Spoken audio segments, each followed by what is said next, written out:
I could just keep my stupid mind together, vent my thoughts across the land for you to see. Cool. Here we are, another episode of your podcast. Today, what a treat. I have David Lowery here from Cracker Beethoven. Such a wealth of music you've put out, David, for us all to enjoy. And we're going to talk a little bit about this alternative history coming out, a Cracker Retrospect. But I kind of want to start off a little bit. I know that you're a big math guy. Is that accurate to say? Yeah, I mean, that's where I started. Like, that's what I went to college for. And then some of my sort of, when I have had sort of the straight jobs and stuff like that, they've been somehow oriented around that, whether it was like computer stuff or quantity, finance, economic stuff. Yeah. So that's kind of my background, but it's actually really a young man's game. So you're not really generally a very good mathematician once you're over 40. So I don't really do math stuff anymore, but I try to keep my brain fresh with doing a lot of odd technical sort of things that are completely unrelated to music, which like I do a lot of really geeky ham radio stuff. And especially with computers and sound cards and digital processing and stuff like that. So that's always in my background. And sometimes, I don't know if you follow my Twitter feed, but sometimes I post about it. And I'll post these incomprehensible tweets. And then like 30 other amateur radio operators post, digital amateur radio operators post like 30 incomprehensible replies to it. So that's what I did. So that's really that's the only place that, a lot of it's just shorthand slang and abbreviations and stuff. But that is, that's kind of where that lives right now. But it's not really in my music or even my teaching world or my advocacy world or social media present. It's not really there. I wanted to make an argument with you and see if it sticks. That I think that you cracked the formula at a young age where computational ideas seeped into your music, which allowed you to produce so many songs in such a short amount of time. I think I read your first 3 Camper von Beethoven albums were done in like 20 months, the first 3 of them. Like, I think so. I think that's correct. Yeah, a sheer amount of production. Do you think that there was a formula that you followed that you kind of cracked when you were first coming into your songwriting? Yeah, it was quantity is its own form of quality, basically, in that we sort of accidentally set ourselves up in this way where I set myself up in a way, and then that kind of continued with the band, which was just to just record try to make a song out of every single idea that you have with a 4-track tape recorder at that time. And I played in multiple bands, doing multiple demos, doing multiple incarnations of these songs. And then eventually with Camper Van Beethoven, I found a group of musicians that were basically kind of like-minded, where we were all producing sort of little, like sort of, they weren't really songs, they were like little demi songs. They weren't quite songs, they were just sort of these little ideas. We try to flesh them out as much as possible. And we'll just flesh them out, not as much as possible, but just flesh them out into a song, right? And sometimes we did and sometimes we didn't. So it was literally just like kind of more of a kind of production line approach. The computational element of it was to gather more material. We'd cross things all the time. So let's take something that sounds like a television theme show and make it a ska song, or take something that was like sort of not punk rock and throw it into the punk rock sort of genre. So it was kind of like it had sort of an algorithmic formula to how we would try to create new things. We would, sort of more like a Edison laboratory approach Okay. than Right. you know what I mean? Than Yeah. a sort of a sit down in a room with light some candles and put up some tapestries and stuff like that. Get It all was zen. completely different vibe than Right. that, and Okay. that sort of remained to this day. Although I Okay. don't have as much time to do that. Kind of with the way my life is now, and you just kind of slow Yeah. down when you're older. But what I try to do is when I'm not touring and when I'm not teaching classes, I try to do that. I do some of that every single day. Hmm. And there's this solo project that's coming out in May. It started before COVID, but the bulk of it was during COVID, where Hmm.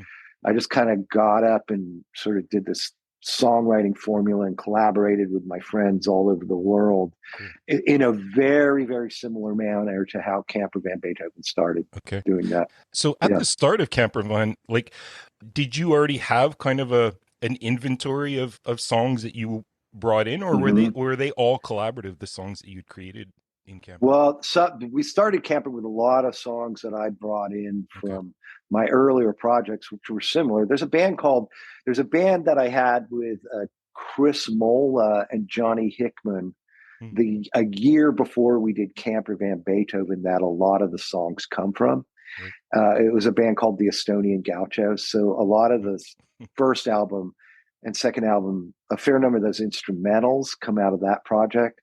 And then there was even a band before that was started kind of as a punk band, but evolved into something else. And it was called Sitting Duck. And that was Hmm. also with Chris Mola. And so a couple of those songs, on the first Camper album, I Don't See You, Skinhead Stomp. There's one other that comes out of even that band, which Hmm. sort of goes back 3 years. So I did bring in a fair amount of stuff, Right. but it very quickly we developed our own we developed our own laboratory with sort of little demi ideas for songs and stuff like that, and Right. quickly developed a lot of them. So yeah, that's basically what Camper did, was we just recorded little 4-track snippets Hmm. and things that evolved into songs all the time, right? That's cool. And Yeah. the last record that you put out with Camper, Key Lime Pie, I mean, the connection to Cracker was pretty, there was so many waves that connected together, that last album, and then with the first Cracker brand that came out.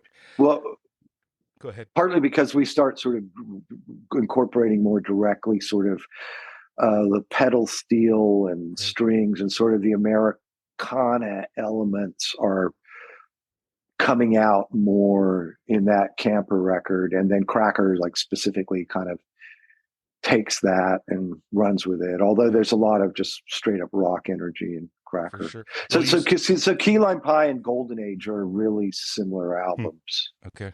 right? Interesting. Yeah. Is my are my notifications beeping in this No, I podcast? don't hear anything. Okay, Just well, your let me wonderful make sure. voice. And Okay. David, did you create a persona going into Cracker? Because so many of the songs have these, Mr. Wrong, even Camper, Jack Ruby, Euro Trash. They had this almost a different person that you were impersonating or Mm-hmm. taking the voice of.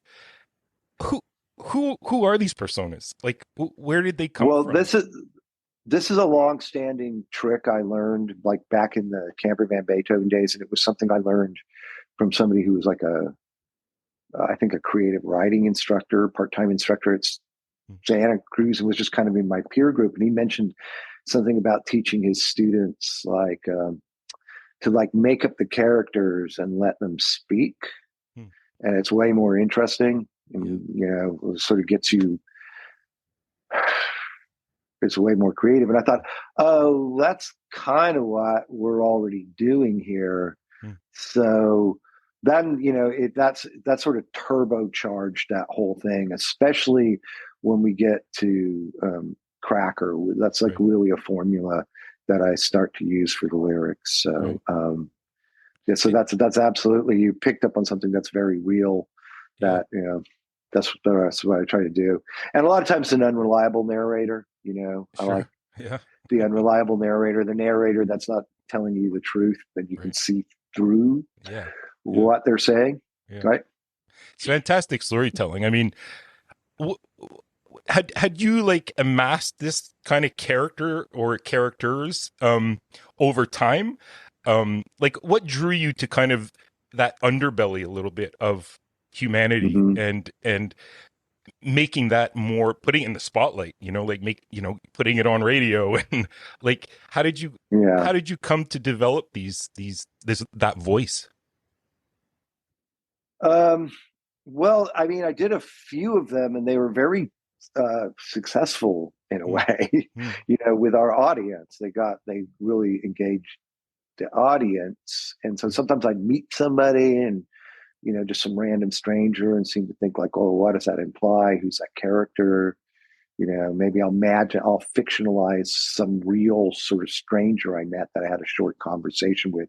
Like when I win the lottery is basically this guy that was a tow truck driver.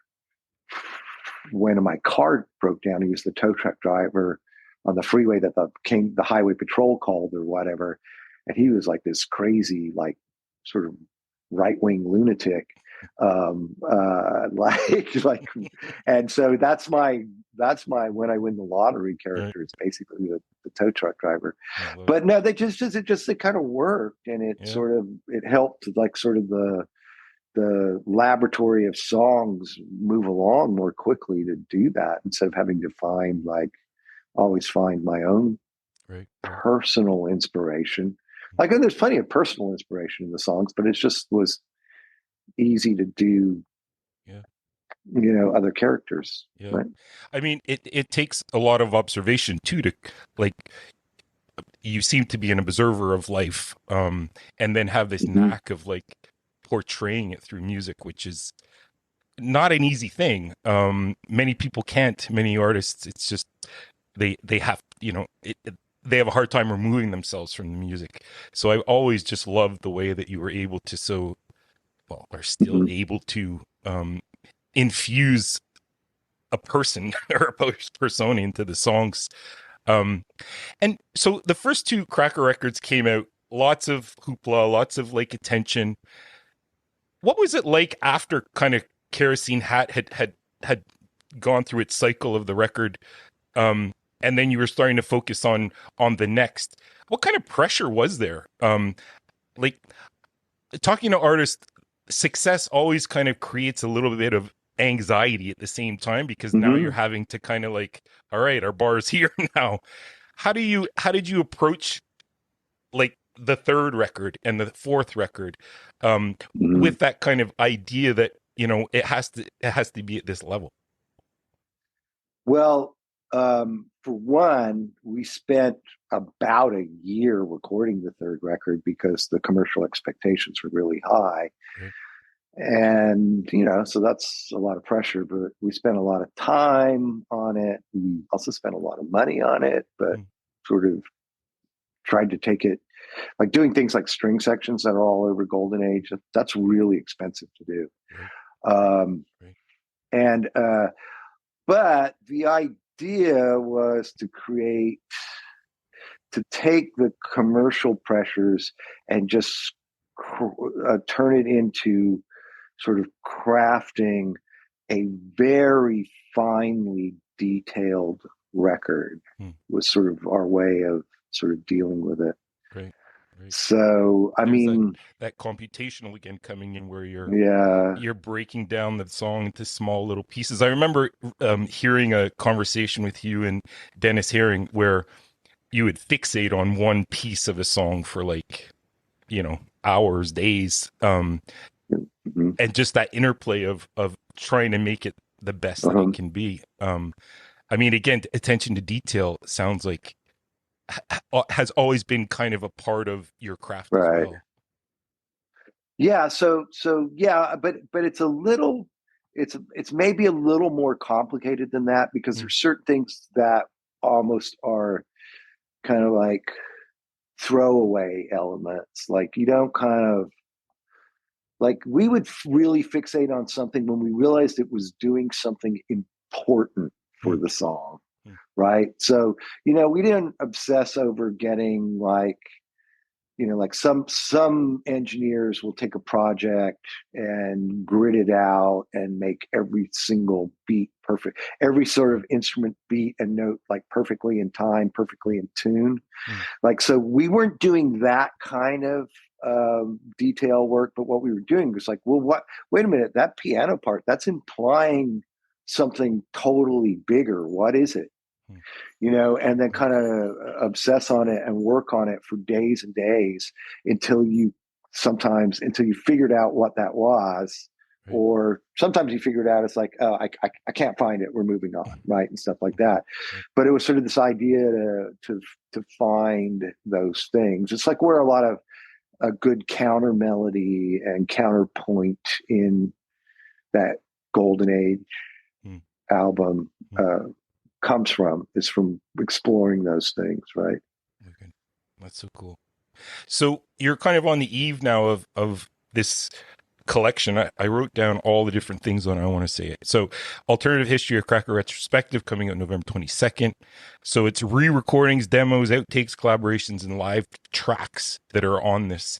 How Mhm. how did you go about assembling this? Like how did like what's that process of, okay, we want to put out a retrospect. Where do you start from that initial kernel of an idea? Well, a lot of people who are more casual listeners come into this will often gravitate towards the algorithmic Spotify playlists, which are, Mhm. simply based on kind of the popularity of songs. But these are, a lot of our songs were, a number of, the top five usually of those lists are things that were, on the radio, have worked their way into 90s playlists, algorithmic playlists, and stuff like that, right? So Mhm.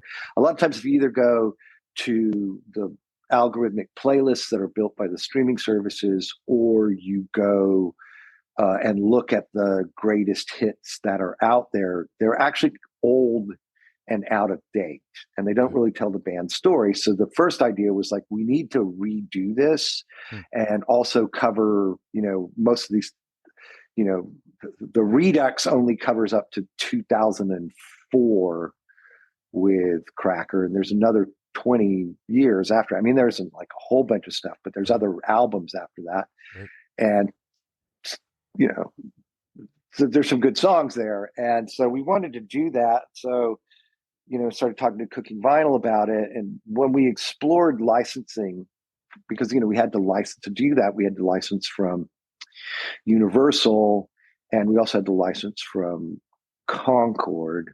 Mm, We realized it was going to be pretty expensive mm, to do, right.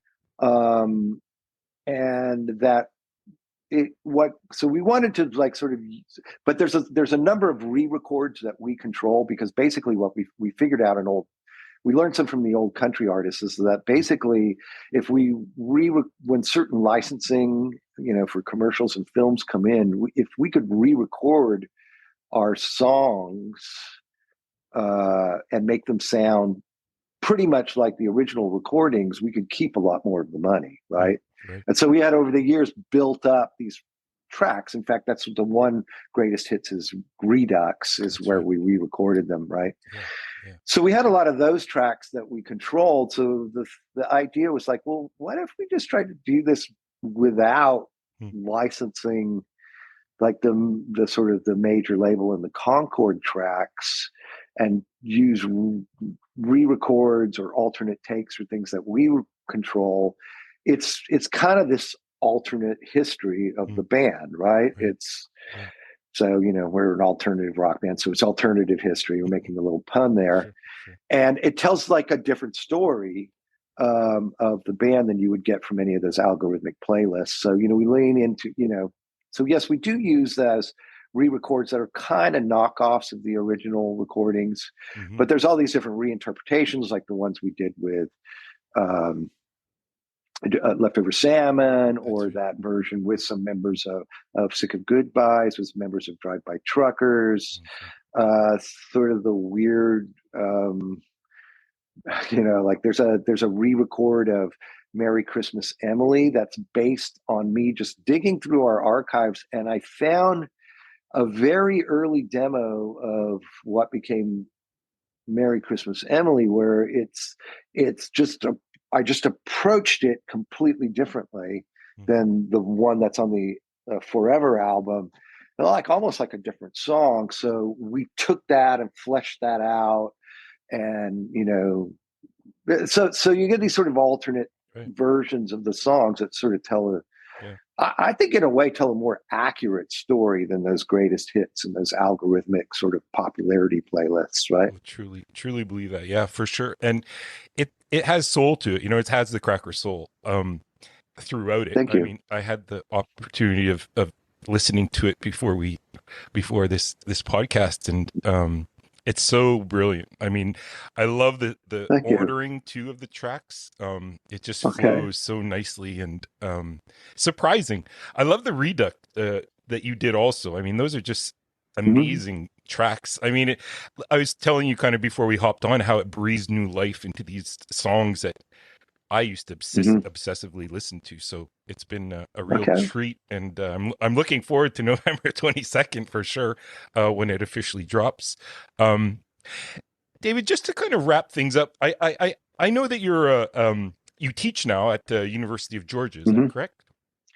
Yes, I do. Actually, I have a doctorate Right, as well, right, and so that's a lot of people don't know that yeah, I'm technically doctor, but I'm not a professor. I'm a senior lecturer in the okay, business school, right, right, and specifically in the music business stuff. And so I teach a lot of things like sort of a lot of things like business school kind of concepts. I apply them to the music industry, right, sort of show how the music industry might illustrate some of these concepts. mm, And then I teach a music licensing and publishing class. wow, And then I teach a very strange class about public policy and the music business, which is right, kind of my favorite thing because there's actually people don't realize how regulated parts of the music industry are, mm, and then how like if you want to change or fix something, you have to kind of mount a public policy campaign with either state government or federal government, right, or even international treaties with the State Department. wow, And so there's a whole art and science and a history behind all of that, right, that I think is like sort of going to be my real academic contribution, you know. for sure. Well, I So, mean, you're a huge so advocate for musicians and making sure they yeah. get their fair share. And I mean, in these days too, where just everything's digital now, it makes sharing Mhm. like easy to do. It's just like, um, what advice do you give those students about, particularly musicians starting up? Like, I talk to a ton of musicians that are starting up, and it seems like since COVID, there's just been this influx of bedroom artists and Mhm. releases out. What do you tell those young, seeing as that you've been in this business for 4 decades, right? Mhm. What are some of the advices that you give to your students and musicians that are up and coming about the music industry? The main thing I tell them is, first of all, like I said, quantity is its own quality. Right? Make a lot of stuff, Hmm. do a lot of collaborations, all that stuff. But the other thing is, there's sometimes a lot of musicians use social media and the internet and all the digital platforms as a crutch. Hmm. And you actually do a lot better by leaning into um, live live appearances, like whether it's like when you're whether you're doing like an open mic night, or I don't know, like I have kids that play like really odd I have students that like play like really odd specialty little forms of music. And there's a little tiny venue called Flicker in Athens. Hmm. And if you get 25 people in there, it works really great. If you get 60 people in there, people can barely breathe in the room. And even those small little in real life events, as they say, as the kids say, Mm. are super important for growing your fan base, because it's a different kind of experience than the sort of throwaway sort of likes and clicks and just that. It's kind of a throwaway experience when you're online, and you're competing with everybody else, right? So I really try to push that. And if you're the kind of artist that you don't, you're not even really sort of oriented towards live performance, or it's too, I mean, like listening parties, meetups with your fans, like anything that's more real life. Go to a record store and sell your vinyl there and spin discs, for people at the record store, like just anything you could think of like that to get sort of off the phone, the little screens, the big screens and stuff like that. It works. Off screens and into people's actual brains and eyes. Yeah, that's right. It's a different kind of engagement. Yeah. Another thing you said is don't rely on music as your only source of income. Like you have to broaden. But there's a second reason for that. I think you get too much in your head when you're just kind of pursuing something like full time. Now it's really great to go full time, like when you're making an album or something like that. Okay. But it's often counterproductive to sit around every day, all day, trying to write songs. You get like too far in your head.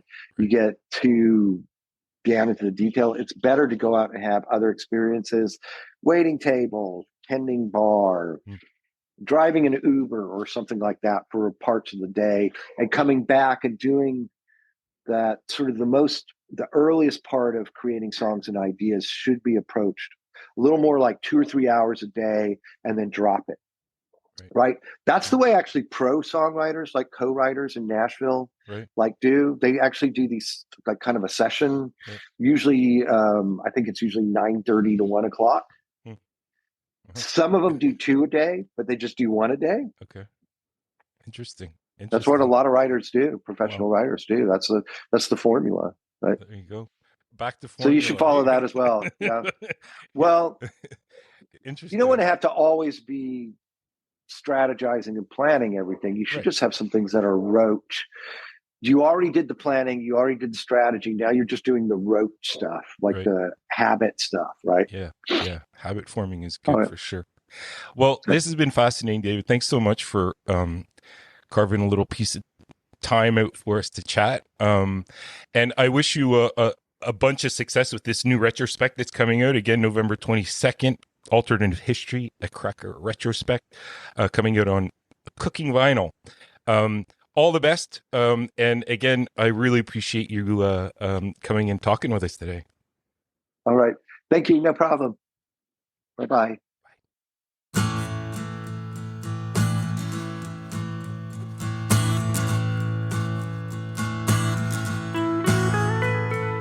If I could just keep my stupid mind together,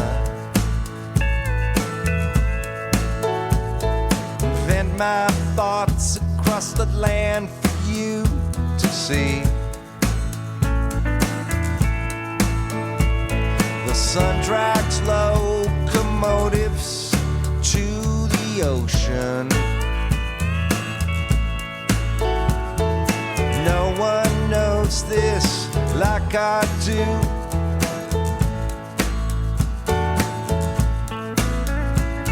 Seconds click in which I'm changed to dust. Withered roots of hair, nuts and rust. I'm waving in the currents of the ocean. I'm so sick of goodbyes, goodbye. I'm so sick of goodbyes, goodbyes. I'm so tired of goodbyes, goodbyes.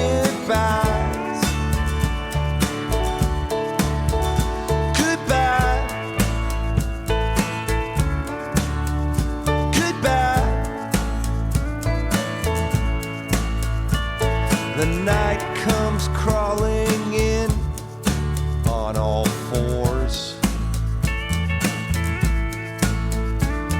soaking up my dreams through the floor. Well, I'm so sick of goodbyes, goodbyes, goodbye, goodbye. I'm so sick of goodbyes, goodbyes. I'm so tired of goodbyes, goodbyes. I'm so sick of goodbyes, goodbyes.